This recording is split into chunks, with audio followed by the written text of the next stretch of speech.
Yo, what's good with your BC? How you feeling, baby? Doing good, GMike. How about yourself, man?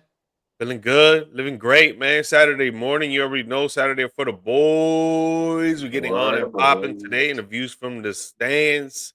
We got a jam-packed episode. Sucks that Steve's not gonna be here, but he got some stuff going on. So, Yep, I'll hold it down. hopefully he'll be back next week with us. Yep. Before we get into it, man, guys, if you could please like, subscribe, and share the show with your family, friends, and even the strangers you walking down the street. Um, Pass by them, send them link. Yo, let me get your telephone number right quick. Let me send you this dope ass show. Let me send you this link right here. Yo, view it, subscribe to it, like it, and then share it with your other friends. Will be greatly appreciated. We really appreciate the love and support here. So we're gonna get into some NBA talk, some NBA draft drama that's been going on. Some Mm-hmm. players signing some contracts.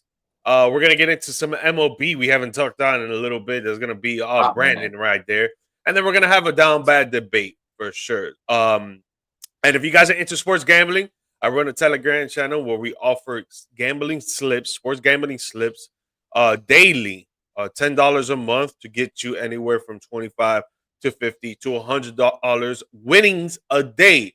You'll see the link pop up in the chat if you're watching the live episode. If you're watching the recorded episode, you'll see it pop up on your screen along with my social media accounts. You can send me a DM. We'll get a conversation going on how you can get started with us and start making money, baby. BC, Mhm. let them know what you got going on, brother. We got a double whammy for you right here. Y'all already know the missus and I got our little small business. We got Brandis.media. We got your event and wedding and engagement and family formal photography, videography in Central Florida, or we go abroad too. If you're willing to kind of get a little bit of that extra cheddar right there, you need to get a little prime photography little session right there. We'll go ahead and come out to you guys, even if it's outside the state of Florida. This beautiful state right here. But we got you guys covered. We'll make sure, we're Central Florida's premier photography, videography couple right here. We create memories that last a lifetime at brandes.media. And also, too, got the website now, like live, locked and loaded. It's bcthebrand.com. Got all my camera work stuff, got all of my announcing, voice work. So, if you guys want to check that out, kind of check out the journey, what it's been like. And then also, too, if you or anybody you know is looking for somebody that's got a voice, if you need a project, you need voiceover work, you need voice acting, you need commercials, you need really anything at all, just hit me up there. Again, BC the brand, or yeah, bcthebrand.com. That's where I got all of my portfolio there. Just check it out, see if what you want. Yeah, check it out. He got some good stuff on there. Definitely got some great photos, some great videos, some great footage when it comes to events, weddings, and stuff like that. So please check it out. Check out his website. Appreciate you. Um, Another two sponsors that we want to shout out are one is Varsity Sports. We appreciate them for Here. putting our show on their application. You can find their app on the Apple Store, Android Store, or even Roku TV. If you got that Fire Stick, you got that Roku. You can find a Varsity Sports Nation app on there. They have exclusive content when it comes to high school sports, college sports, and pro sports when it comes to talk shows just like this one. So, you could go on there, you could watch us on there, you can listen to us on there, and other shows that they got going on.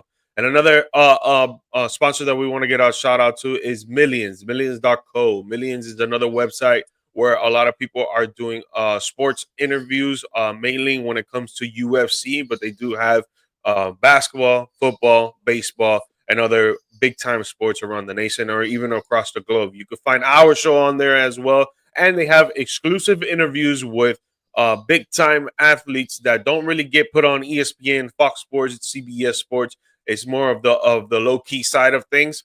So if you Mhm. want to hear more about their story and their things going on, you could go to millions.co and check out the interviews there and even our show. Um, we appreciate you, Riley, for coming on, coming here for what you do daily. Thank you very much. Thank you for appreciating us, supporting us, and sharing the show with your family and friends and giving us a like. We appreciate you. But let's jump into this, man. And the first thing I wanted to talk to you about, Steve, is the news that just came Cool. out yesterday. Naz Reid of the Minnesota Timberwolves, sixth man of the year, back in, when was it, 2023, 2024, sixth man of the year. He intends to sign 5 years, $125 million deal to stay with the Timberwolves. It's a big time deal for the Timberwolves and himself for sure. You know, that's a lot of money, 25 million each year for the next 5 years. Which includes a player option of the 2029-2030 season. Last season, just to give us some stats on what he did last season, he dropped 14 points per game, grabbed 6 rebounds per game, and dished out 2 assists per game while shooting 46 from the field and 38% from three, 78% from the free throw line, and all of this was coming off the bench. With all Yep. that being said, BC, do you think this is a good move for him and his team and the Minnesota Timberwolves, or it's more of a bad move on their parts? It's a lot to commit for a bench player. I will say that. You know, you're averaging 5 years, 125 over the course of that span. That's about 25 mil a season. So that's a lot to commit to a guy. But again, he is one of the premier, if not the premier bench players in the league for sure. And again, like you said, you're rattling off the stats right there. He's only one of 3 players to score 2,000 points off the bench for the past 3 seasons. So that's not just a one-hit wonder really with Naz Reid. It's consistency, and he brings an added value, brings that punch off the bench that Minnesota, I think, definitely needs, especially at his position. Obviously, you got a lot of more big, slow-footed players around the post. Rudy Gobert, Julius Randle. So Nas coming off definitely kind of adds a little bit of that juice that you kind of need. So it's a lot to commit to a guy. Again, he is one of the best bench players in the league. So I could see it where you're paying a premium for one of the best. So I can't really fault Minnesota too much for going after it. And again, he's one of only three like bigs, in the league to average 5.8 3-pointers a game and above. And again, that's off the bench. So that I think that what he provides is so invaluable, and what it brings for this team, especially as well, with those slower footed bigs, it just adds another dimension that is very much needed. I think it's a smart pick or it's a smart decision for Minnesota. Yeah, I think it's a good move for Minnesota as well. The only thing I want to push back a little bit, I think he needs to be more consistent to make this deal like really worth it on both sides. Yeah. He is an undrafted player, so each and every year he's going to be proving himself to try to do something. He's gonna want to work. He's gonna want to do what he needs to do to become better each either each day in and day out, each game in and game out, or each year. He's always going to want to do better. And especially in a team that Minnesota has never really been to the NBA Finals. Mhm. They're probably trying to get there together as a collective unit. Him, Anthony Edwards, Mike Conley, Rudy Gobert, and the list goes on and on for that team that really wants to prove themselves and really do something that has never really been done for Minnesota when it comes to NBA basketball. Like they really had a good playoffs this past season. They ended up facing the OKC Thunder, which they ended up winning the whole thing. So losing to the team that actually wins the NBA Finals is not nothing to knock off, but Mhm. definitely you don't want to be losing to anybody. So I think it's a good move for them. I think he brings a spark off the bench, with tenacity, with his 3-point shooting, with his rebounding. The only thing is, like I said, when it comes to the playoffs, I think he needs to be more consistent. Yeah, throughout the regular Mhm. season, he does really well, which is why he won Six Man of the Year a few years back. He could definitely do it again.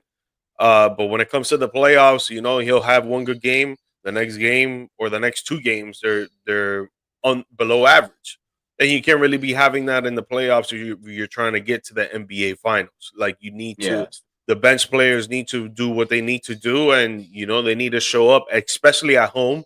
At home is where you expect them to really rise above um the allegations of like, oh, you can't really do much, you're not that much of a consistent player. You got the home crowd behind you. A little bit of pressure has been taken off your shoulders. You really need to show out at home. So I do expect role players and even Naz Reid in this sense, when it comes to home games in the playoffs, like you need to be dropping 15 or more points. When it comes to like you're a player that gets to hit threes and actually score off the bench, your primary focus when you come off the bench is just to score the rock and play defense. Yep. So, I need more consistency from him. But when it comes to the deal itself, I think it's a good deal. The way that the Yeah. NBA is getting paid now with all the TV money and everything, I feel like Players are getting anywhere from $50 to $60 million a year. So a player that it has won 6 man of the year and it does a lot of work for the Minnesota Timberwolves, I think 25 million a year is pretty good. It's just the only thing for me is he needs to be more consistent in the playoffs. Yeah, and I will say though too, going into next season, obviously you've got Julius Randle's on a player option. He's set to make 31 about $31 million. So if he potentially takes that player option, do we see maybe Minnesota want to trade him, get rid of that contract, maybe take a cheaper deal for somebody, or even maybe try to get a more impact player at a different position like point guard or wing?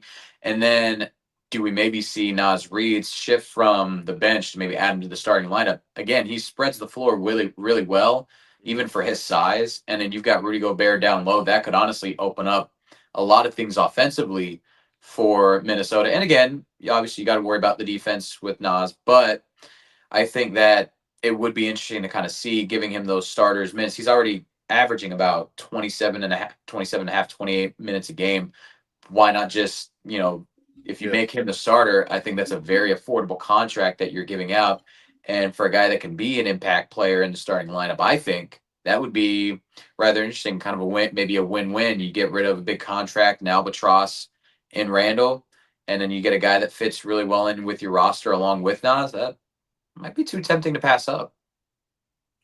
I see what you're saying, and it's not a horrible idea. I just personally don't like it because of the way that the NBA is now.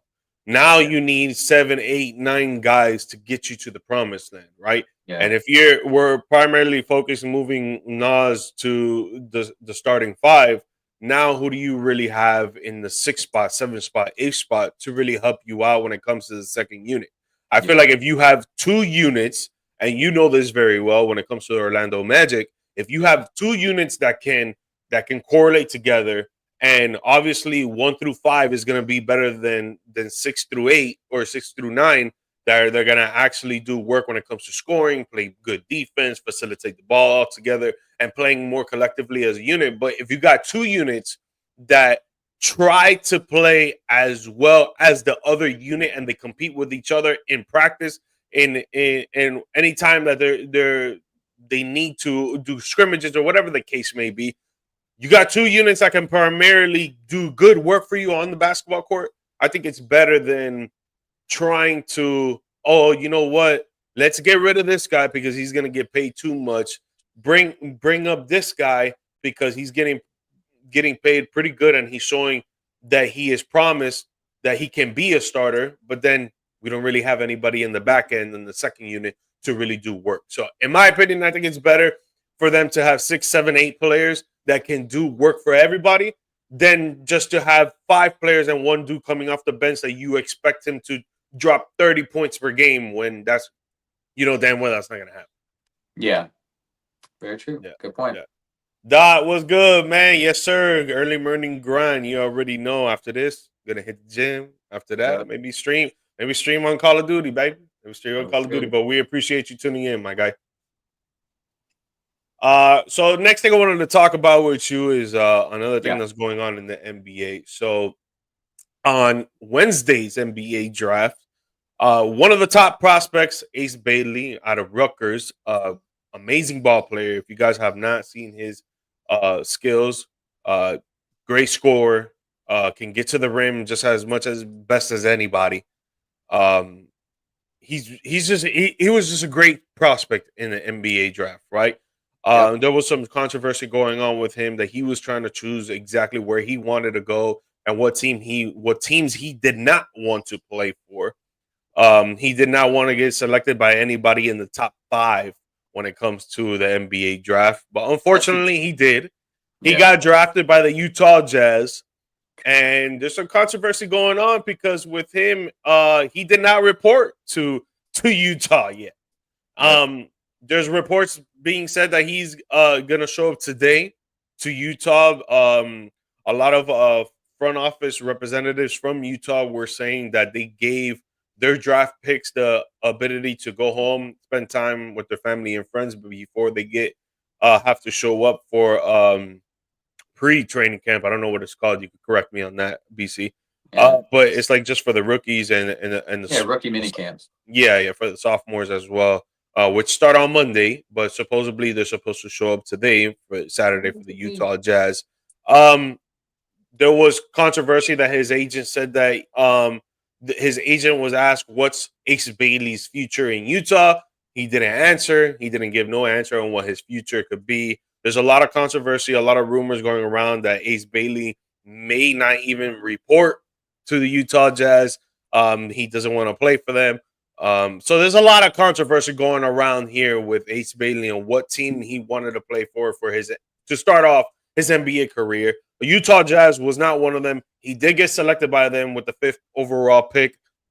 So now we're waiting on to see if he's going to show up for the Utah Jazz for their rookie minicamp. And I just wanted to, before you give your thoughts on this, I just wanted to put out this quote here by their representatives in the front office. And quote, "We've had good conversation with H. Bailey and his representatives." The Jazz representatives told ESPN on Friday. "We feel good about everything. Ace and his family are coming to Utah tomorrow. We have a press conference Sunday and practice Monday. This has always been the plan, including our other rookies, Walter Clayton and John Torrey, to let them go home and collect their belongings and then fly right to Summer League for Salt Lake City." With this whole situation, BC, Yep. how do you feel about the situation from draft night, pre-draft, draft night, and then up until now that supposedly he's going to show up today? A little disappointed. I thought for sure we'd get a Bo Jackson kind of holdout right here. You know, like draft me. I'm not going to be coming back to the league at all or anything like that. Maybe even try to go back, try to fight his way back to college or something like that. But I mean, it is interesting. Most players in this position would love to be top 5. Most players are fighting to be that top 5 pick because that's where typically you're going to be trusted with the most responsibility. You're going to be trusted with the most opportunity, perhaps a chance to get that big second contract. But yeah, I mean, I will say this: Utah has not really been much of a franchise to be proud of, to be a part of since I want to say even the '90s, and even then some of the repercussions from one player in particular from that squad in the '90s. It's kind of like it's a little bit of a not poverty franchise, but it's not exactly one that you're knocking down the door to get behind. I still don't know necessarily about, I think that it is interesting as well that, again, for someone that made so much fuss about not going to Utah, I don't want to be part of Utah at all.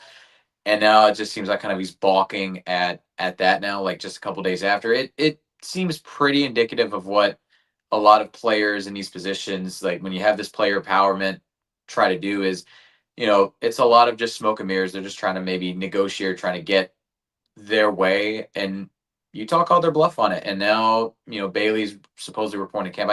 It is rather interesting the fact that you have him juxtaposed with a later pick in the first round by Utah, Walter Clayton. Dude was so happy. Dude was excited to be drafted. Like, even if it's not necessarily the best fit for him, I think, and you and I both, have our opinions on that, our teams being the better fit for Walter Clayton. But he was just still so happy to be selected. He was happy to be picked that high. When he was honestly, a lot of people earlier on in the draft process were having him slotted for the second round. So he's just happy to be there. So it's just an interesting dynamic that you have right there in this draft class alone with Utah.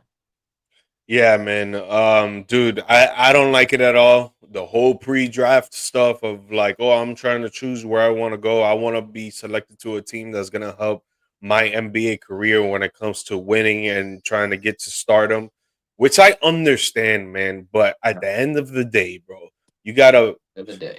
bro. And BC, I'm trying hard not to be cursing on the podcast.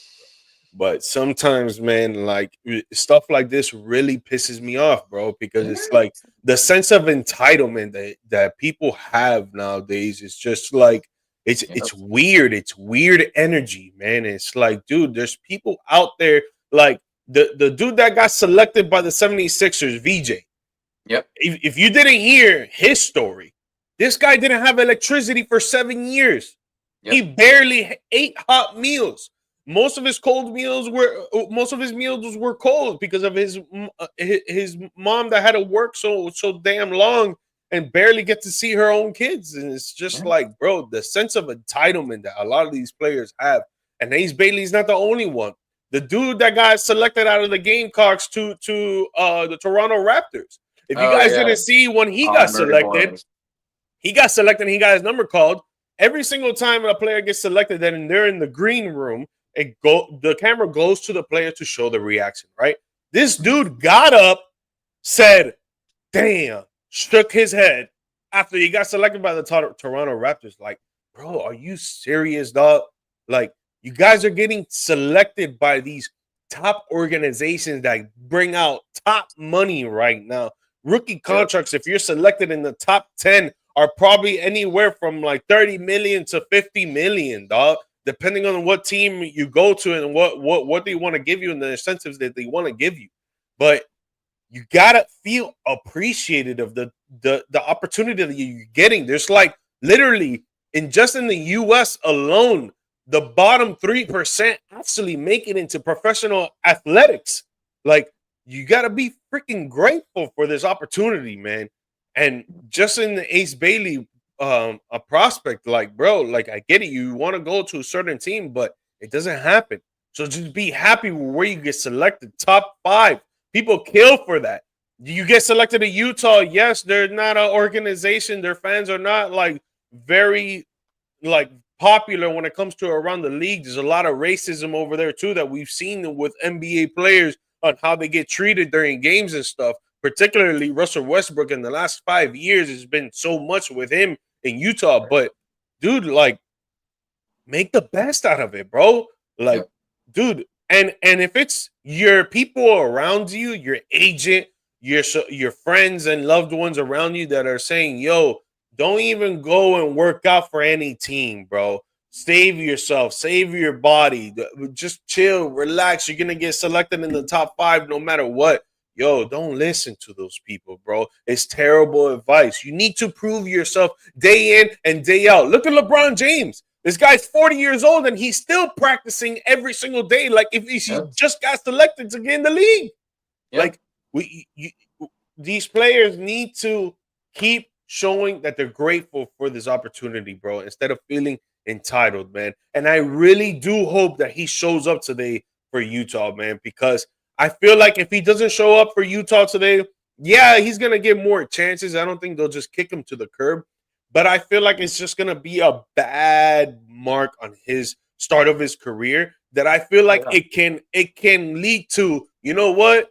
You're not appreciative of your opportunity. We don't want you on any other team. The owners are gonna come together and be like, yo, don't sign this guy for the team. We need to make a statement for future draft picks and be like, yo, don't be like this guy. Next thing you know, you're getting kicked to the curb playing overseas with Guantanamo y Fabio over there in freaking Spain, bro. So Yep. be grateful for the opportunity, bro. Show up today for the Utah Jazz and show them that you can be a player that's going to lead them to winnings because they really need that. Yeah. I agree. You hit the nail right on the head there. And that's, again, I'm all for player empowerment. I'm all for players getting, the ability to make their own decisions and stuff like that, like in free agency or even sometimes like with trades. But it's draft night. You are the youngest group in the league. You don't really get to have a say in where you go like that. Sorry, you got to earn that right. You have to earn the privilege of being able to dictate your terms, not just making it through, not just getting drafted, but also making it through that first contract and then having teams being good enough to where teams are willing to knock down your door and say, "Hey, we want you." And then if you want to be able to pick and choose who signs you, you have to be elite enough to where you can field multiple offers. But until you've earned that right, you don't have a say. Sorry. It's ridiculous, man. It's Yeah. ridiculous. So, do you think he shows up today for Utah? I think he does. I don't think this is, I don't think he has quite the will of a Bo Jackson, legendary athlete to pull that off. And also too, he's a younger kid. I think it's all bluff. It's all smoke and mirrors. And I think Utah's calling him on it, and I think he's going to show up, especially seeing how the reaction Walter Clayton. I think Walter Clayton going to them too, I think helps Utah in more ways than one. Because again, you're seeing Ace Bailey, or if you're Ace Bailey, you're seeing this guy really grateful, and you're like, dang, what am I doing? So I think he shows up begrudgingly, but I think it's not out of the goodness of his heart. I think it's because he's going to try to save his image and again, now who his teammate is coming out of Florida. So Yeah, I think he does show up, but then again, bro, I was man.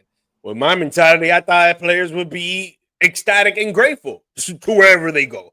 But yep, I was wrong in that department. So like I could be wrong here. What if he doesn't really show up? What if he says, yep, "Yo, forget you guys, trade me to yep, a team that wants that I want to be around and that wants me?" Because I do believe that there's teams out there that will trade for him, 100%, yeah, oh and yeah, they'll try to change that attitude, which I hope it happens. But other than that, man, I just hope he shows up for Utah. Yeah, it sucks, man. I wouldn't want to live in Utah, to be honest, for sure. But if you're telling me, yo, I'm getting selected at number 5 by Utah, I'm gonna be like, hey, I'm out there, bro. I'm gonna learn how to freaking ski. I'm gonna learn how to live in the mountains. I'm gonna learn how to live in the cold. I'm a Florida yep. boy, so all I want is the warm weather for sure. Yeah, But just ask forget Walter that, Clayton man. that. Hey, I'm adjusting and I'm adapting. That's Walter Clayton right there, man. That's going to be him, and I know for sure that fan base is going to love him because that's who he is as a person. Yeah. So Yeah. there's a lot of entitlement we're going to be covering on this episode of Views from the Stands. Maybe helping set some expectations, not just for athletes, but also maybe the fans here in a little bit, a little teaser for later. Yeah. Um, yeah, man. Hopefully he does show up, bro. But just to Yeah, move on, the last thing with the NBA, yeah, so obviously the draft just passed. Both our teams got some players that we like, but I know you wanted to talk about what you really want to see from the Orlando Magic from here on out yep, because they didn't select a center, and yeah, you were hoping that they would select a center. They yeah. did not. So I want you to tell the fans exactly what you want the Orlando Magic to do from this offseason to the first game of the regular season. Well, what I want, and then what I also think what I could see them doing. Again, it's kind of a wild card here because again, they addressed a big need. Getting Desmond Bain was huge. Getting perimeter shooting, getting a secondary playmaker, and a guy that doesn't sacrifice a lot of defense to be here. That was great. Hmm. Obviously, losing Cole Anthony, you needed to get that spark plug off the bench that is going to be able to put up points, also be very efficient while doing so like from every level of the floor, and then also somebody who doesn't turn the ball over. Those were big struggles with Cole while he was here. Not knocking the guy, just calling it like it is. And they did that with Jace Richardson. Pretty much, he was the best guy I think we could have gotten with that pick at the time. Obviously, I was going for Clayton, but Jace again, he's all from what I've seen seems to be really bought into the Magic. So far 2 for 2. The second round pick was very interesting. I thought for sure with all those guys, all those centers on the board, Maxime Renaud, Ryan Kalkbrenner, I thought for sure like the move up would have been to get one of those guys, especially when Rasheer Fleming came off the board. They surprised me a little bit getting Noah Penda from France. More of a 6.5 foot wing, very versatile, kind of does a lot of what Jonathan Isaac does. Um, I believe he didn't struggle with injuries as much, so I think maybe if I'm reading the tea leaves a little bit, I could see the reason why they drafted Penda was so that maybe they find a way to trade Isaac. I love JI, but I know that as well. Like he's making, 50. He was making 25 million last year. His contract, I think, now dictates he's making 15. Hmm. I'm thinking maybe they try to package him along with another player, maybe a Wendell Carter Jr., maybe a Goga Batadze, maybe both. And I think what they might do with that then is they've got their Cole Anthony replacement, they've got their JI replacement. Now I think they make a move to where they package a couple of those guys together, maybe another young player like a Caleb Houston or a Jet Howard, and maybe another second round pick, and you try to go after a center in this league, somebody that can stretch the floor, but is also a good rim protector as well. And I've seen a lot of people talking about, the things that Dell does with switchability and stuff. And that's good. Find a center that can do that. But I still think that there needs to be an upgrade at the center position moving forward. Just, I'm not going to knock anybody or whatever, but I think that if you can package Dell's contract, which he's making about 13 mil, which is a good discount, he's going to make an extension. He's got an extension coming up. But if you can package his deal along with Jonathan Isaac, that's 15 mil, so that's 28 million combined. You can still probably find a decent center that can do those things for you and can help solidify the starting lineup. He doesn't have to be an all-star, but if you can have a center that is going to be able to protect the rim, can be a decent switcher, and can spread the floor in offense, you've won the offseason. So I think honestly that's the move they go with. They seem to be a lot more aggressive and not just trying to stand pat if somebody's not working out. Like KCP only got one season and he definitely underperformed last year. They packaged him with Cole, who was struggling too, and look at where they're at now. So I kind of see a little similar thing with JI, who when he's on the floor, he has potential to be defensive player of the year, but he struggled with injury. This is like the healthiest year we've got from him. And then Dell, who had an off season last year or a down season last year, I think that they find a way to kind of salvage those two. And again, it's going to probably take some picks as well, maybe another player, but I think that that's the direction they go with to really solidify the starting lineup. Because the bench after that, you get a starting center to go with the core four, and then you've got a bench that's Anthony Black, Jace Richardson, De Silva, Penda, and then Mo Wagner. You've got 10 deep already. You can probably bring up either a couple of mid-level exceptions or even a couple of G League players on two-way contracts, and you're set. So what I think that the Magic are trying to do, and you Mhm. could give me your thoughts on it Yeah. after, but what I think that they're trying to do is they're gonna wait on Wagner to come back. They're gonna put Mhm. him at the five in the starting unit. They're gonna put Dell off of the bench to come off the bench, try to Mhm. shoot some 3 pointers, try to grab some boards. You give him less minutes, that he's gonna play even tougher and give more effort in those less minutes. I think it will be good for him. But I think Mhm. that's a direction that the Magic are going to go to, which is why they didn't select anybody at the center position during the draft, which is why they haven't traded for anybody yet. Obviously, it could happen from here and on, and even until the NBA trade deadline in the middle of the season.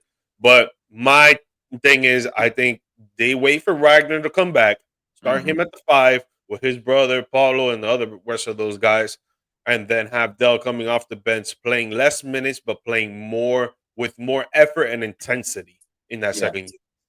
Yeah, and Dell def or not Dell, and Mo definitely does bring that intensity for sure. Like he is very much a spark plug. Basically, he's a spark plug at the post position or at the big position. So he only played 18 minutes a game last year. So if you do like the per 36 numbers, like he gets close to about a block a game, gets close to about like two steals a game. So he definitely does bring some defense. Now, I will say he does need to work on his ability to switch. That's the one thing I think that kind of holds him back. He's not an elite rim protector. He's not as versatile defender as Dell, but if he can figure that part out, like training and working on his maybe his lateral quickness, his mobility, I think that he's earned the right to be the starter at center because before he was injured, he was averaging 12 points a game in 18 minutes, 13 points a game rather, 18 minutes a game. How many That's boards? somebody he was averaging about 5 boards a game. So again, multiply that over the course of 36 minutes a game. He's getting about a Double double. 20 point double double, and then he's shooting 56 from the floor and then 36% from three. That is elite offensive number. So if he finds a way to really solidify himself on the defensive end, like his brother Franz has, because Franz coming out of college was mostly known for his offense, but now he's learned to adapt to be a part of the defense.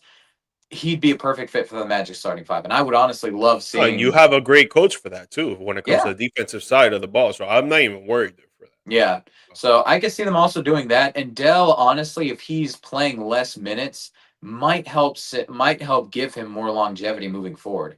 And again, if they decide to package him and Isaac together, maybe they use that to get, maybe some more picks. They could even use them to get some more picks. Honestly, that wouldn't be a bad thing either. Maybe getting some more depth next year's draft, maybe replenishing some of that stock that they lost from the trade deadline this year. And if you were able to keep Mo, sign him on a cheap, what I'm thinking as well is the Magic might decline Mo's option, his team option, and then re-sign him to a prove it deal. You only are paying him then like maybe $8-9 million a year, and then you also are paying Goga Batadze that same deal. Maybe bring him off the bench instead. If you're able to deal Dell and Ji, you're saving about $20 million then a year because those two make 28 8 mil. It honestly would work out, I think, really well where you can give yourself some cap space moving forward. So if Mo does prove himself, you can resign him to a good deal. I would not be opposed to that in any way. So I think he's earned it. You know, Dell's Yeah, been Dell's been given like 5 years of being a starter, and he's done well for a while, but he's kind of been his trajectory is kind of going down. Mo has been kind of I go to doing the the second opposite. unit.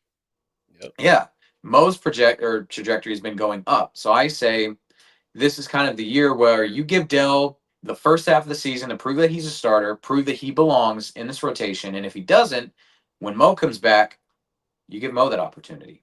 Why not? Yeah. No, I like moving Wagner to the 5, put Dell on the bench, come off the second unit, give him less minutes with more Mhm. effort and more intensity. I think Yeah, that would be good for you guys. yeah, and you've got 4 years as well of this core four to figure it out. So if it doesn't work this year, there's next year, and there's gonna be some draft picks they could always draft in the next round anyway. Yeah. Yeah. So let's talk about my Miami Heat here. Yes. We kind of touched on the last episode with the draft pick that we got at number 20 with butcher his name here, but it is what it is. We're gonna call him KJ from now on, but I'm gonna try and say AJ. Kasparas Jacunius. Just call him Casper. Casper the Friendly Ghost. Casper or KJ, whatever. I like them both. I like them both. Yeah. He's a AJ. 6'6", 205-pound guard that can facilitate, that can score 15 points per game in college. So in the NBA, maybe he'll get 8 to 10 points per game. We do need a little bit more scoring out of him for sure. But if we got a Yeah. big guard that can facilitate, is great off the bench. I think we should start off with Davon Mitchell coming off. Him being the preliminary point guard. Run Tyler Hero at the 2, Andrew Wiggins as a 3, at the 4, Bam, and then 5, Kel Ware. Have KJ coming off the bench and being another facilitating point guard for us. I think that would be good. Get him on and going since the beginning. Do not wait to the middle of the season like we did with Kel Ware. That's one thing that I would speak to Spoelstra about and be like, yo, do not wait. Just plug these guys in, let them show what they need to show and see if they really got it. And I feel like I feel like this kid does. He got grit. Him playing at Illinois, he's a Big Ten conference guy. So a lot of intensity play there, a lot of not backing down, a lot of physicality when it comes to that play. So I think he will be good for the NBA.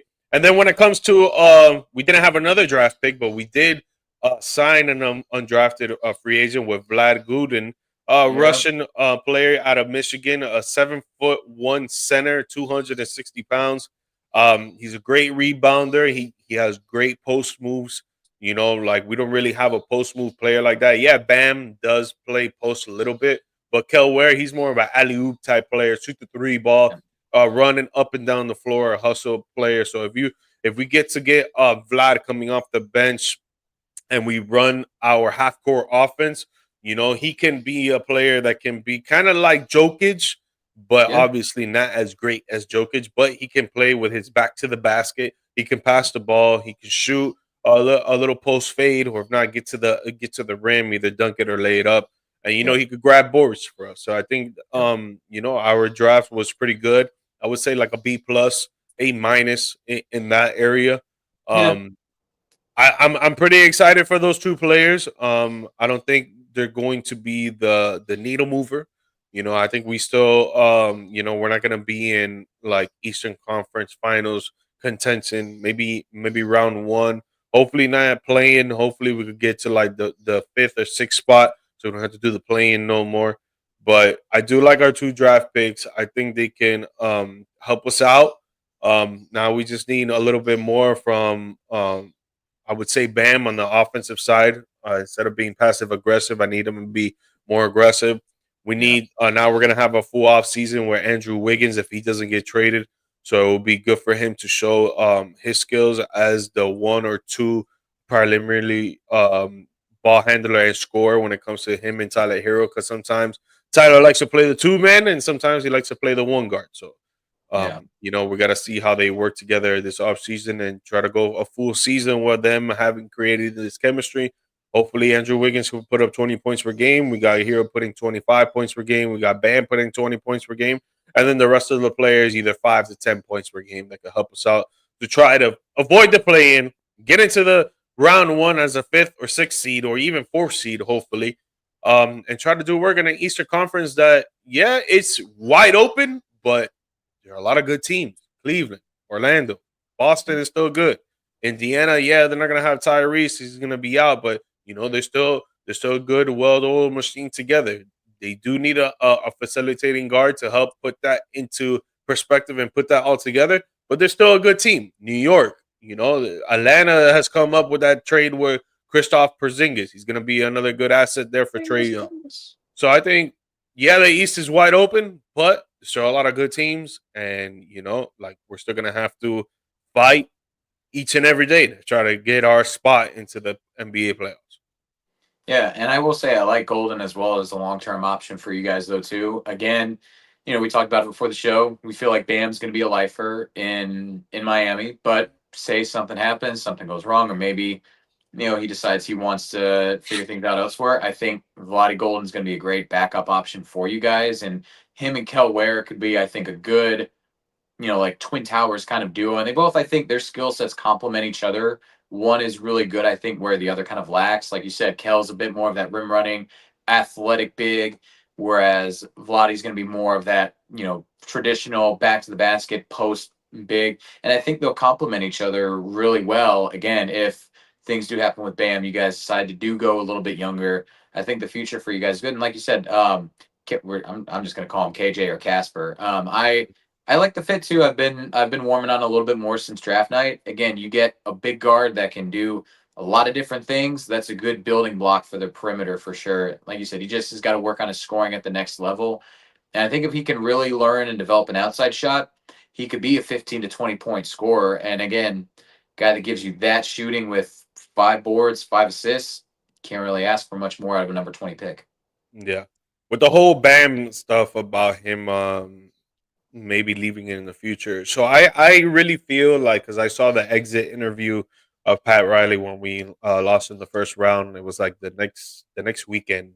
He had that exit interview, and they were asking him a lot of questions when it comes to off season and what Bam said about what they're going to do in the off season, this and that, right? He had explained that when the 2010 or 2011 free agency came around, when Braun, Dwayne Wade, Chris Bosh are all free agents. When it led up to that year, the 3 years before that, they had made a plan into trying to open up so much money to bring in a big star, right? Mhm. And I feel like that is what Pat Riley is trying to do now with next season. Because next season we're gonna have so much cap room and so much money to spend on a player that if they do want to come to South Beach, we can sign. So I feel like that's the move on where we're going. I feel like he's told that to Bam. Hopefully he's told that to Bam. He's told that to Hero, and he's told that to other guys. Because if you haven't noticed in the last 2, 3 years, even 4 years, we haven't really signed anybody in free agency. So we Mhm. have been saving up money, and we haven't been giving out contract extensions like that, except to Bam and Hero. Yeah. So I feel like we're gonna have a lot of money when it comes to next season, next off season. So hopefully we can catch a big fish. Obviously, as a Heat fan, we have been very disappointed in the last 5 years when it comes to trying to grab another big fish to pair up next to Jimmy, Bam, Hero, etc. Yeah. But hopefully, hopefully it's been such a time saving move that they've been waiting for the 2026 NBA offseason to really catch a big fish. Yeah. And I was gonna say though too, one other I was gonna say maybe jumping before we go on from basketball. So one thing I wanted to highlight, a team that I feel like we didn't really touch on as much because obviously, the big moves that were our teams, Steve's with Dallas. Underrated UDFA signing for them, Ryan Nemhard, point guard out of like I think Marquette, I Uh huh. believe. Dude's like a walking double double with points and assists, and he spreads the floor really well. Like that's going to be an underrated pick, especially in that rotation with Flag, especially as Kyrie gets older. That's going to be a guy to watch out for. But a team I really wanted to highlight was San Antonio Spurs. You know, obviously you got Wemby, you've got De'Aaron Fox, you've got the reigning rookie of the year in Stephon Castle, but Hmm. their draft, I thought they did a really great job of adding more pieces to that starting lineup while also having players that complement each other really well. Dylan Harper, obviously point guard out of Rutgers. I think that's going to be a great backcourt with him and Castle. And obviously too you got De'Aaron Fox in there as well. But those two moving forward, you could see he's not going to be under a lot of pressure to succeed right away. But again, I could see where you have Stefan and him. You've got Carter Bryant out of Arizona. That's going to be a great fit at the 4. I think if they want to move Wemby to the 5, great athlete, great rim runner, great transition threat. And I really like the fact that you've got two impact players, two young impact players at that point in the draft. And then again, you add that to the two reigning rookies of the year. It's like the rich get richer in terms of youth, and it's not gonna they're not gonna be fair in about 3, 4, 5 years or so. Yeah, no, I like the move for the Spurs, and like how we alluded to it in the beginning of the episode, it's all about 6, 7, 8 guys that you have around to get you You know? to the promised land.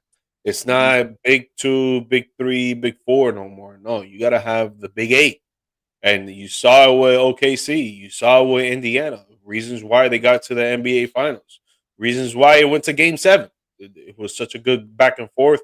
It's because they have 6, 7, 8 guys that can actually defend, pass the ball, score, rebound, all of what you need as a basketball player. And that's what San Antonio is looking at now. They got Dylan Harper, they got Castle, they got Fox, they got Victor Wembanyama, they got some other players and some other assets Cam as well Jones too. in the second round too. You know what I'm saying? Like they Yeah. they they know what they're doing. They're stacking up because that's what they need to do. You need 6, 7, Yep. 8 guys that are gonna compete each and every night to get you to where you want to go. Yep. And this core honestly looks a lot like that core from the late 90s and early 2000s that carried them into the next couple decades. So again, it's like from late 90s to 2020 is the San Antonio Spurs are going to be back, and they could potentially win titles this decade, multiple titles this decade, and it just doesn't seem fair at this point. Hey, Small sometimes market though. sometimes you got to go on a crazy losing streak to Yeah. start a big winning streak. So Yeah, but shout out I to love them, it. man. I like the pick. Yeah, it's a small market team too, so I'm all about sticking it to the LAs and the Bostons and the New Yorks of the world. So Mhm. let's Yeah, do it. for sure. Yeah. So love the NBA, man. We're now in the off season. Free agency will start July 1st, I believe it was somewhere in July. Yeah. So we're gonna see a lot of transactions happen this summer. I would say a lot of trades, in my opinion. So there's a lot of NBA stuff, but for now, we're just gonna table that. We're gonna move on to the diamond to MLB. We're gonna do Brandon's bullpen because we haven't done this in a while, and First we one haven't of the talked year, it about seems baseball. like. We haven't talked about baseball in a while, man. It's been a Mhm. little hot minute since we talk about baseball, and there's several things going on that Brandon wants to talk about, and then one that we're gonna bring up a little controversy going on with a fan that we'll talk about at the end. But Brandon, let these people know exactly what's hot right now. MLB. I know you want to talk about your Rays. I know you want to talk about some other players and what some other teams that are showing some excitement around the league. Well, I will say before I get to all of that, I'll give you guys a quick little update on the season for those that might find the sport of baseball a little bit too long of a track to get through. I will summarize the season up to this point. We're just about a week or two before All Star break, the mid-season of, so to say, the Midsummer Classic.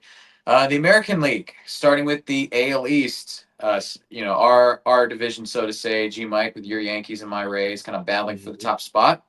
Yankees do sit atop right now the division, but the Rays are right behind them, just 1.5 games out.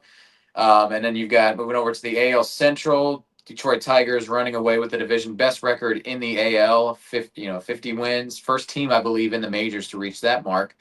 And then out west, you got the Houston Astros on a bit of a 8 game win, or well, I was gonna say 8-2 in the last 10 games. They're sitting pretty with 49 wins, so they're right there at that precipice. But well, I actually gotta do my due justice for the National League as well. None of our teams really go out there. It's a bit of a snore fest. Well, I like the Marlins, but that's just a hometown thing. Oh man, dude, they're about sitting 12 back in the East, so Uh, it's a tough season for them. they're on a winning streak last week They though. were seven Something and like three, 7-3 last that. 10. So good for them. Good for Yeah. them. And I will say they're pretty much the only team that is above 500 the last 10 games in that division. So, but it's basically a two-horse race for the top. You got Philly and New York separated by just a half game. The Central, it's pretty much the Cubbies and the Brewer, or pretty much well, it's three-way battle rather. Cubs, Brewers, and Cards, all within 4 games of each other for the top spot. And then out west, surprise, surprise, LA Dodgers, richest team in the majors, best team or best record in the majors right now, 52-31. No one really didn't expect to see that coming. Back to back, But what's up? back to back. I don't know, man. We got to see how good the teams play in the postseason. Tigers, honestly, it would be interesting to see them make it back in a World Series. They've been playing really great team baseball. Obviously, I work with the minor league team and also to the spring training doing the announcing for them. So I got to see a lot of these guys there. They look legit, dude. You're getting your boy Gleyber Torres from the Yankees. That was, I think, a really good signing for them. He's balled out. Javier Baez, Cubs legend. Javier Baez, former Gold Glover, Silver Slugger at short, kind of flamed out a little bit. Got paid big contract by the Tigers. A lot of people thought it was a scam. He started shifting around now in center field. Kind of found his spot in the outfield. He's balling out. So Tigers are, I think, it'd be a team to watch out for. But of course, I would be remiss if I didn't talk about the Tampa Bay Rays, the team without a home. Tropicana Field getting destroyed by Hurricane Milton. The team ownership group all being in flux and everything right now. We don't know what's going to happen necessarily with selling the team, if the team's going to stay in Tampa, St. Pete, wherever they're going to go. Orlando's wanting them. And yet they still find a way to win ball games. They are 1.5 games out of the AL East title right now. Fresh off a 28 or 22-8 trouncing by Baltimore, though. That was not fun yesterday. But I do find it interesting, GMike. The What was the fact score? that What was the score? Because I'm looking at it right now, but if you don't say it, I'm gonna say it. I was 22-8. Yikes! Yeah, it's all It's right. like It a football happens. game. It's like a football game. Oh, I know, but it's bound to happen every once in a while. That's what happens when you have a lot of young pitching, a lot of young players. It's gonna happen. Um, But again, I do find it interesting, this dynamic right now in the AL East. That's like the one I'm going to sit on probably the most. Is that again, Yankees being a top, we were kind of all expecting at the beginning of the season, and I thought for sure the Rays were going to be like bottom two and for sure. But to not only be 1.5 games out from taking the division crown from the Yankees, but also doing it in their home spring training ballpark, that just I love it. And the fact that we could have MLB playoff baseball at a minor league stadium, that it's just it's the best thing in the world to me. I don't know. I can't explain it other than it's just the sheer memery and absurdity of it all. But I love it. Yeah. I was gonna say, what do you think as somebody that's maybe that doesn't keep up with the sport as much? What if you, for example, like let's say let's say the Bucks were without Raymond James Stadium for a year. So they had to play in, let's say, like USF's supposedly new stadium that seats like half the crowd. Let's say like you're playing basketball, like the Magic moved to UCF's arena to play for you. Like imagine like what is that for you as an outsider? You're seeing like major playoff games being played in a minor league stadium. What do you think about that? What are the ticket prices? Well, right now, I think tickets are usually going for they're a little bit more expensive just because there's less seating. I believe most of them are going for about 40 or 50. So still not nowhere near the way they used to be. Like I think they like last year, I think you could get a ticket for about 15 to 20. But it's still like it's not the most expensive tickets out there. Okay. So I would say if they're basically the same ticket price or just a little bit more of a discount because you're not playing at your normal stadium, you're playing somewhere else. So people got to do a different kind of commute. Some people plan their days of just like, oh, this is how long it's going to take me to get there.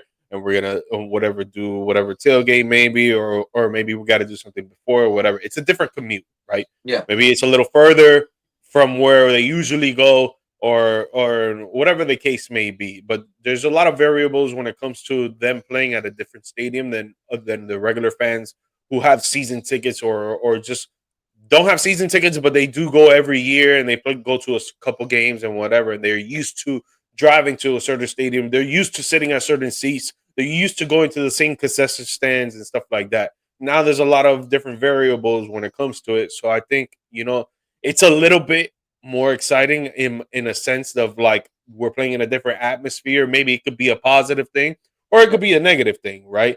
But I think if they would give discounted tickets because they're not playing at the same stadium, I think it would be better, right? They attract more fans to come to the games. Maybe you get a new energy going throughout the dugout, throughout the stands, and stuff like that. So I think I would be, as a fan, if I was a Tampa Bay Rays fan and they're playing at another stadium, that they would give discounted tickets because they're not playing at their home stadium. I think I would, as a fan, be excited, and I think I would go to more games. In my Yeah. Well, and I will say though too, because it's reduced seating capacity and everything. Like obviously, they're far and away towards the bottom of the league in terms of um, total attendance. They've only been averaging just under 10,000, but the stadium itself seats about 10,000. So you're looking at a capacity that on a nightly basis, like if you're averaging just under 10 grand, but your attendance is at 90%, like that's great numbers to have. yeah, Obviously, when you stretch that over the course of a long season, and also too, you add on to bigger capacity, it's going to be tougher to pull that off. But it is promising that there are still people that are coming out to these games that are being invested in. And as somebody that's worked the games, it is nice to have outside baseball in the state. Now, granted, on the nights, it's a lot better than work. Night games are so much better than day games. Being out middle of like 90, 95 degree weather with the humidity turned up and the sun's just torching you, it's rough. yeah. So it is something that whenever they do decide, when they're figuring out the new stadium, there's been talks of, do we just kind of go with the similar setup of just like the tarp dome? Do we do a kind of like a glass or a clear structure, kind of like maybe what the Brewers have at their ballpark? That does pose the question: how do you try to factor in the beauty of a nice Florida evening when it's not raining, with the ability to still play if the conditions aren't great, and also to add in giving the fans that comfort level of, yeah, it might be 95 degrees outside and it's humid, but on the inside, like for those day games, but inside it's nice and like 72 degrees. So it's That that's daunting what times I for sure. that's what I like about the Marlins Stadium, though, because they do Mhm. that, right? They have it's a dome, but it opens up. So when it's a beautiful night or a beautiful day, they have it open. The sun is shining. Yeah, it is hot in South Florida for sure.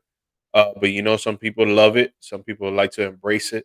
And then when it's raining, they'll close it up, and it'll be like you're inside a dome and stuff like that. So that's what I really like about the stadium. Now, the thing that I don't like about it is that the seats are never filled. I mean, as a local, and you like watching baseball, you're not gonna like watching Marlins baseball because we suck. But Yep. if you like, there's a lot of Philly fans, there's a lot of New York fans, Mets and Yankees that live out in South Florida. So when you go to a game, you could buy a ticket at the top of where people sit, which are like $2. Hmm. And since it's so empty, you just walk all the way down and you sit in the bottom seats. Like Yep. I've seen people do that. I've done that actually. Obviously, it's not a good thing to do, but hey, if we're being honest here, Yep. uh, but yeah, you will want to see the seats filled a little bit more. But when it comes to the stadium itself, it's a beautiful stadium, and they do that what you just mentioned. They'll have it Yeah. open on the beautiful days or beautiful nights, and then when it's raining or bad weather, they'll close it up, and it's just a dome. Yeah, and that's just what you got to figure out as being a Central Florida team. It's going to be raining. There's going to be inclement weather, a lot, especially over the summer months, and you just got to plan around that. But yeah, fortunately, the Rays have been able to do that a little bit. They've been figuring out ways, like first rain delay in team history. Got a little commemorative poncho. I'll go ahead and pull that out real quick. Why not? This is going to go on eBay in about a few years anyway. So you got that first Ah, one in team history. Maybe get a those signed are one of these cheap ones, days. dude. Those are cheap ones. Oh, I know for sure. But in like 30 years, dude, just the packaging alone, I'm gonna be that Right. old man. "Hey, I'm gonna sell it on eBay. I'm gonna make $5 million on it, sir. It's You worth guys five. need a poncho. Yep, Need a poncho. $5 million here, first poncho or first grain delay race history, sir. The best I can do is $5. So, Fuck it. Take the five. but But yeah, I mean, aside from attendance numbers and surprising team success for the Rays, there have been some notable standouts this year. I'll pick one from the Rays, and then also one from kind of outside the team. I find some of these little quirky stories. Baseball has a lot of quirky stories, which I enjoy. Um, They but need that. They looking need at the entertainment. What's up? They need that. They need the entertainment. They need those stories to come out because Yeah. I'm sorry, man, but I, for me to watch a baseball game on TV, bro, it has to be that my phone is dead. I'm at a freaking doctor's appointment waiting in the lobby to get Yeah. checked in, and it's there on the TV, and I'll watch it. But other than Yep. that, bro, like I like going to the games in person. I think they're fun, and in a lot of baseball stadiums they have great food. The atmosphere is pretty dope as well. It's not like football or basketball games for me, but I feel like it's way better in person than it is watching it on TV. Like they just need another form, another element of entertainment when it comes to trying to get it televised and people actually watch Yep. I agree. And there's been some entertainment for sure going on in baseball this year. We're looking at some of the season leaders right now. Couple notes for home runs. The home run leader right now for all of baseball, Cal Raleigh. He's a catcher for the Seattle Mariners. Catcher, I find it interesting because most of your home run leaders, you think, oh yeah, Shohei Ohtani, Aaron Judge, guys like that. But for a guy to be leading the league in home runs and he's a catcher, that's usually not a position that's associated with offense a whole lot. Again, you have your exceptions, your Mike Piazzas, your Salvador Perez's, but what Cal Raleigh is doing this year for that position is very special. Like you're looking at the most home runs by a catcher in MLB history. You start going on a list recent years, like 2021, Mike Zunino for the Rays, former Ray, former Mariner, 33. He is approaching that. In Cal Raleigh last year, 34. He is already at that mark at the halfway point in the season. You're talking about a guy that for the position is probably going to obliterate the record, could get 50, maybe even 60 home runs by season's end. And again, catchers the past few years have just been known for pitch framing. They've been known for defense, their arm, not really for their bat. So for me, I found that really interesting, like a position that is not known for producing a lot of power that's hitting a lot of bombs. The best way I could put it is like a Nikola Jokic type of player who, for the center, you'd expect him to get a lot of blocks and him to do a lot of this or that. No, he's leading the league in assists, or a quarterback like Lamar Jackson leading the league in rushing yards. You just don't really expect it that much. So it was just a pretty interesting thing to see. And then speaking of guys who are making an impact in terms of with their legs, Chandler Simpson for the Tampa Bay Rays. I am probably overly a big fan of it. his. But again, he's ninth in the league in stolen bases and tied for ninth. And the league leader in stolen bases right now, Jose Caballero for the Rays, 29. He's played 67 games. Chandler Simpson has played half of that, 39 games, and he's about to catch the league leaders in stolen bases. That man can steal 4 or 5 in a game without even flinching. Dog. So when I say this dude's like the second coming of like Ricky Henderson, I mean that 100%. Like, dude is if he can keep this roster spot in Tampa for the course of the season, for the rest of the year, he's gonna lap the team or lap the league in stolen bases. So that's I'd say those two guys again, Chandler Simpson, Cal Roy. Like I'm fascinated by it, but Chandler Simpson is going to be the stolen base leader for this year if he stays healthy for sure.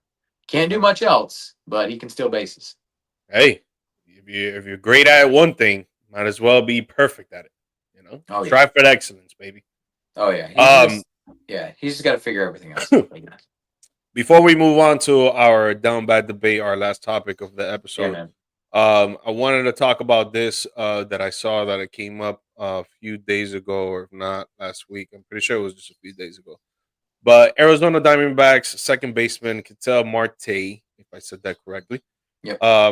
said a fan in Chicago brought him to tears during a game against the White Sox this week. Shouted that he messaged his late mother the previous night. So if you guys don't know, this gentleman's mother passed away during a seventh inning at bat in Arizona's 4-1 win over Chicago on Tuesday night. No, that's when he yelled the derogatory stuff. When his mother passed away in a car accident in the Dominican Republic in 2017, he said he used to be being taught, but he had never been heckled about his mom. So what Yeah. happened was a fan heckled about his mom, and the fan said, last night I sent your mother a message.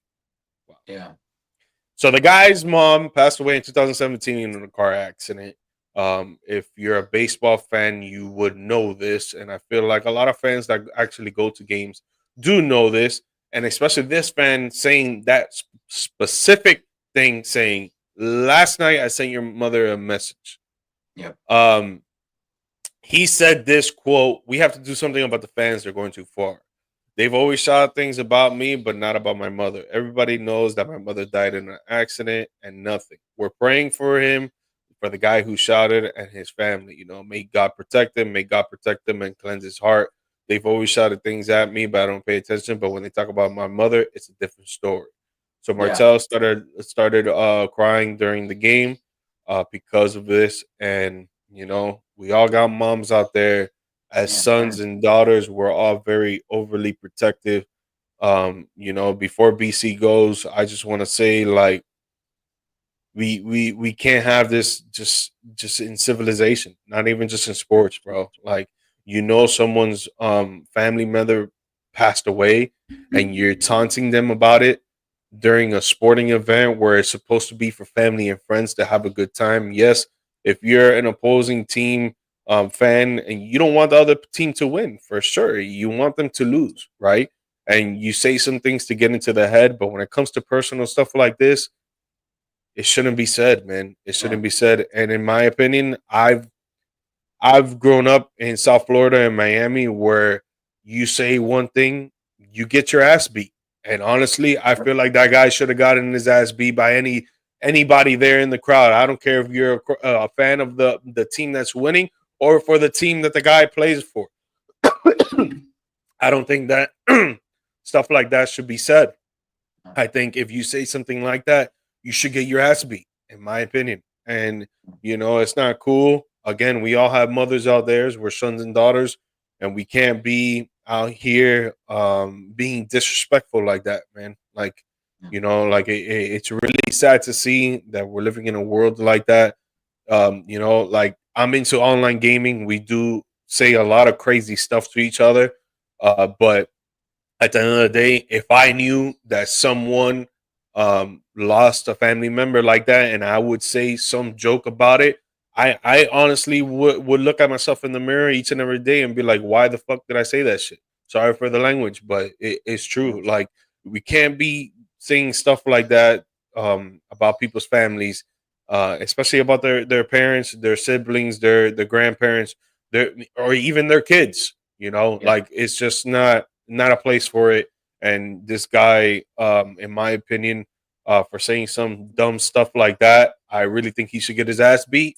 And if you think that he should be kicked out of the stadium and he can't go to any more games, hey, more power to you. Yeah. It's upsetting. And as somebody who's dealt with the loss of a parent recently, dude, like the grief that you are feeling, like it's only been, gosh, it's only been about 4 months since I lost my dad, and like the grief I feel, it's difficult enough to deal with. I can't imagine over the course of time. And for anybody that says, "Oh, well, it gets better over time," it still hurts. It's still 100%. even, and Never I heal. believe yeah, and I believe his mom passed away in 2017, if I'm not mistaken. So Which is still recent too. That's I not know, and no, that's like, the thing. Some people will say, "Oh, well, it's been 8 years." Like, no, it doesn't matter. That grief, yeah, it doesn't that matter. yeah, Especially if if that's you your best friend. Like, yeah, some people that's are that close with their parents like that. exactly, and that's the thing. Like, you grieve. Like, obviously, reading. I've been reading some books on grief and everything, and it's just you grieve because you love them, and if it still affects him this much to this day, he had a close relationship with his mother, and that doesn't just go away with time. It doesn't just get erased with, oh, I'm sorry, like, and obviously forgiveness. I mean, we can talk about that, but as somebody that you don't know this person, you don't know a thing about them. If you want to heckle them for how they play on the field, like the one dude, like, oh man, 100%, 100%. You could do that. I 100%. heard you Oh, swing with both eyes closed, you bum. Like, exactly. Yeah, yeah, like, if you want to do that, that's fine. He can defend himself on at the plate. He can defend himself with his play on the field. His mom, his family, they're not there to defend themselves. You have no right as a fan. I don't care if you're saying, oh, well, it's just part of the game. No, it's not. It shouldn't be a part of the game. You want to talk about a player's performance to get in their head? Fine, go mm, for it. Not their family. And even this, and also too, like this also can go to, I was gonna say, researching this as well, like other attempt with fans getting out of control. Jaren Durant from the Boston Red Sox, he was being heckled by a player or by a fan about a suicide attempt he had back in 2022.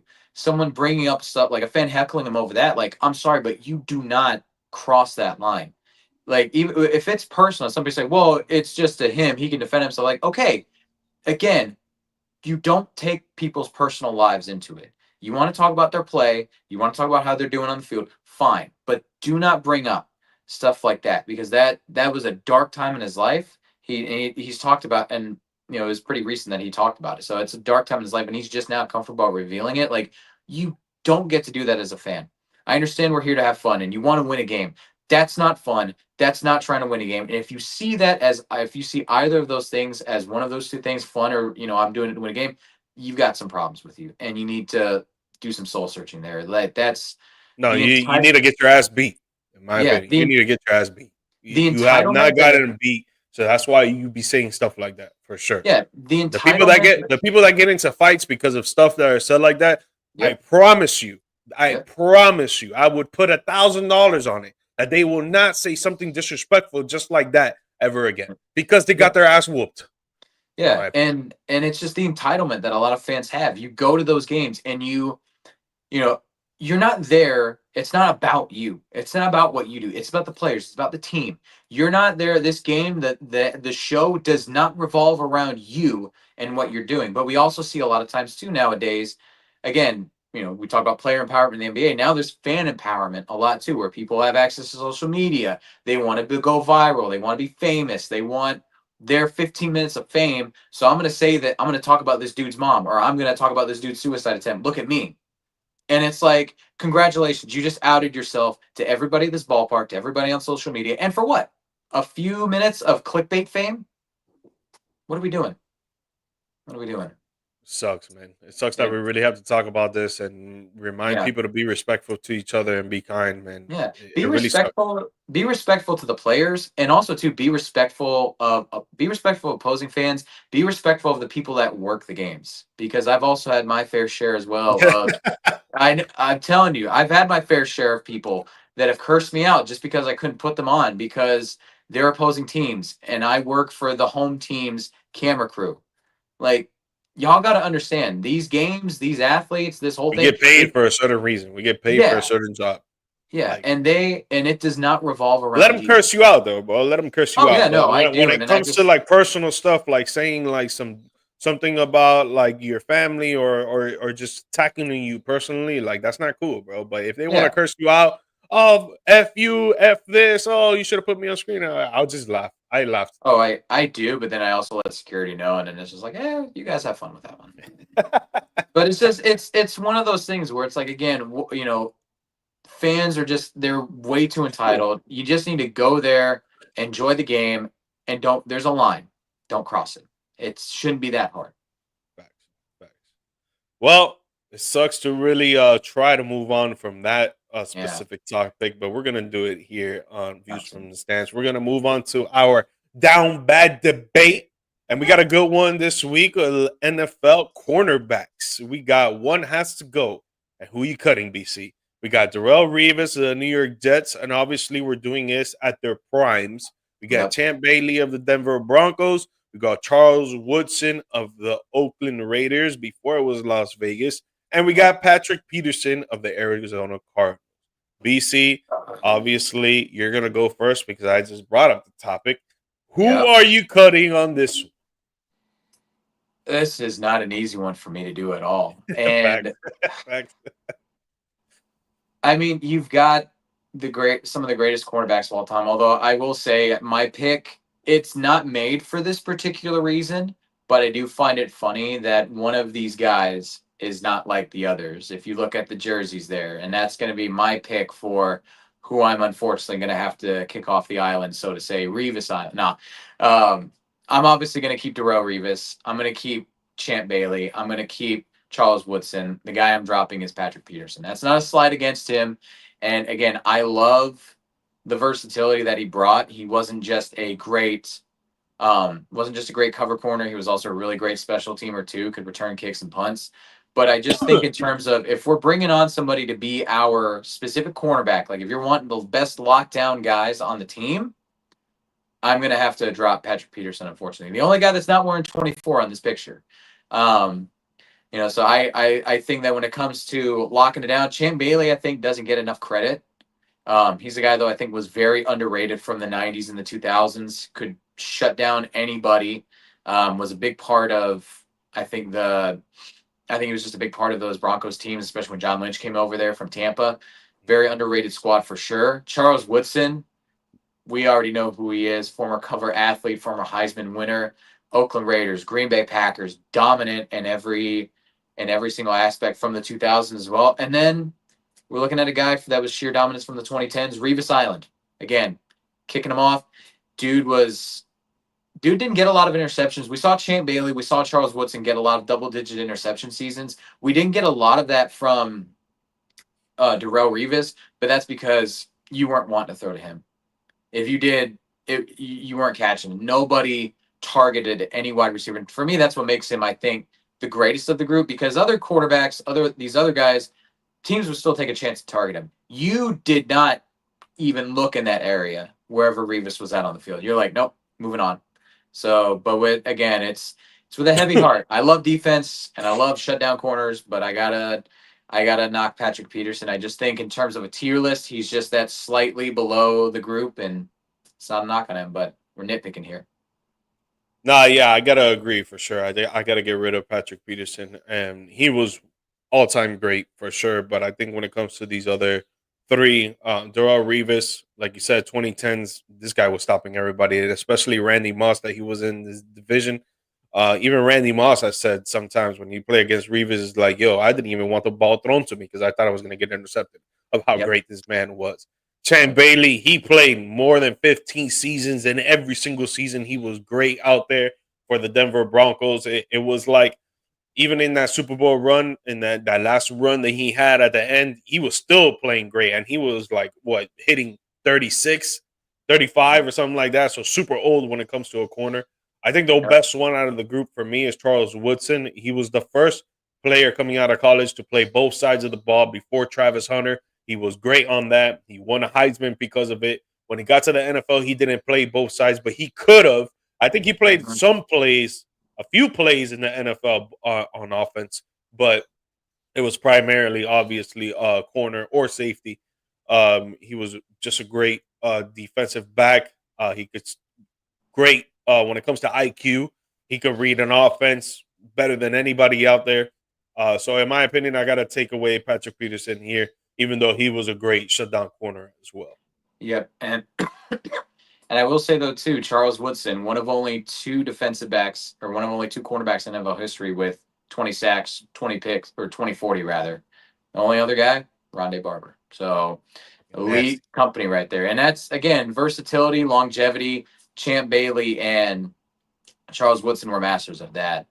And then I would say probably in terms of you're looking at peak, that's where I would give it to Darrell. But again, longevity, those other, Champ and Charles, you got to give it to them.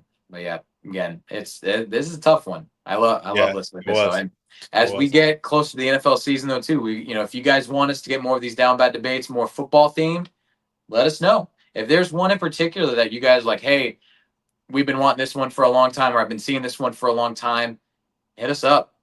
Put it in the comments. Like, send us links to it. Like, we'd love to get that graphic made, get it going, and we'll talk about it. Yep. Yep. Well, guys, another episode in the wraps. Please do not forget to like, subscribe, and share the show with your family and friends. Follow us on our social media accounts: TikTok, um, TikTok, Instagram, YouTube, Spotify. You can catch the audio version of the episode there, or even the video version is there as well.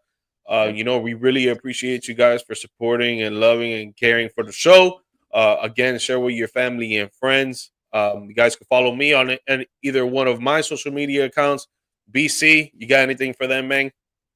I was just say you guys can follow me as well for the journey, see what it's like. Been working in the industry since 2017. bcthebrand.com, and also you can find me on Instagram, bcthebrand media. Same thing on Facebook. tag along. If you guys know anybody that wants some voice work or needs some camera work, come hit us up, man. You know what's up. And again, anybody out there though too, you go to a game, just know it ain't about you. It's about the people on the field. That's what it's about. Mm-hmm. Be So respectful. we'll catch you guys. We'll catch you guys next week, baby. Peace. Peace.